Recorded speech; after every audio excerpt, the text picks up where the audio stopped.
Rema hari ini, Keluaran 34 ayat 10. Firman-Nya, sungguh aku mengadakan suatu perjanjian. Di depan seluruh bangsamu ini akan kulakukan perbuatan-perbuatan yang ajaib, seperti yang belum pernah dijadikan di seluruh bumi, di antara segala bangsa. Seluruh bangsa yang di tengah-tengahnya engkau diam akan melihat perbuatan Tuhan. Sebab apa yang akan kulakukan dengan engkau sungguh-sungguh dahsyat.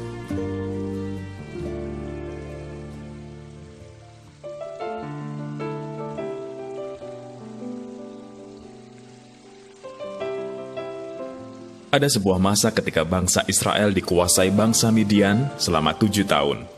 Saat itu bangsa Israel sungguh ada dalam tekanan besar. Semua usaha, kambing domba, dan hasil panen dirampas. Mereka hidup dalam ketakutan, kemelaratan, dan hilang pengharapan. Keadaannya seperti tulang-tulang kering tanpa kehidupan. Bahkan mereka sampai harus bersembunyi dalam gua-gua di pegunungan. Hakim-Hakim pasal 6 ayat yang kedua. Sampai suatu saat mereka berseru-seru kepada Tuhan dan Tuhan datang melawat seperti hembusan angin yang keras. Tuhan membangkitkan Gideon. Awalnya ia bagai tulang-tulang kering tanpa kekuatan apa-apa, tetapi tiba-tiba rohnya jadi hidup dan menyala-nyala, sehingga ia sungguh-sungguh dipakai Tuhan untuk membangkitkan dan memimpin Israel mengalahkan bangsa Midian yang banyaknya seperti belalang. Sama seperti yang terjadi dengan para rasul pada peristiwa Pentakosta. Mereka yang awalnya ada dalam ketakutan dan tekanan, ketika tiupan angin yang keras dari Tuhan datang, hidup mereka langsung berubah. Kisah Para Rasul pasal 2 ayat yang kedua, yang tadinya seolah-olah mati, sekarang hidup kembali.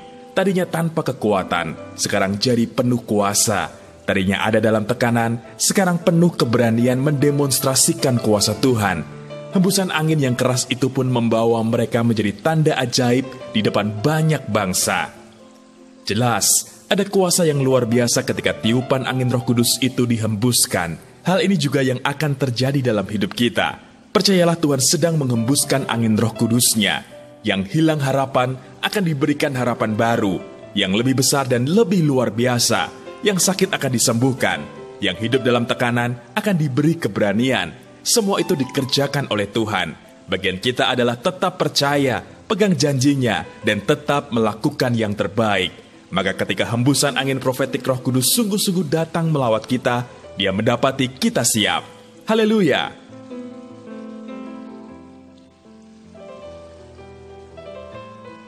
Apa yang Anda ingin Tuhan kerjakan dalam hidup Anda ketika angin Roh Kudus itu sungguh-sungguh datang melawat Anda?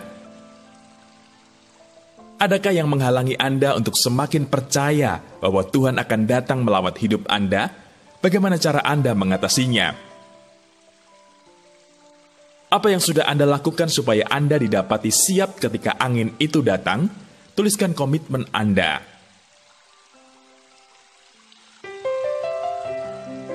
Tuhan Yesus, terima kasih atas hembusan angin Roh Kudus yang Engkau nyatakan di tengah-tengah kami. Kami tahu ini adalah tanda bahwa akan ada perkara dahsyat yang Engkau kerjakan atas hidup kami. Nyatakanlah itu ya Tuhan, dan bangkitkanlah kami lebih lagi. Di dalam nama Tuhan Yesus, kami berdoa. Amin.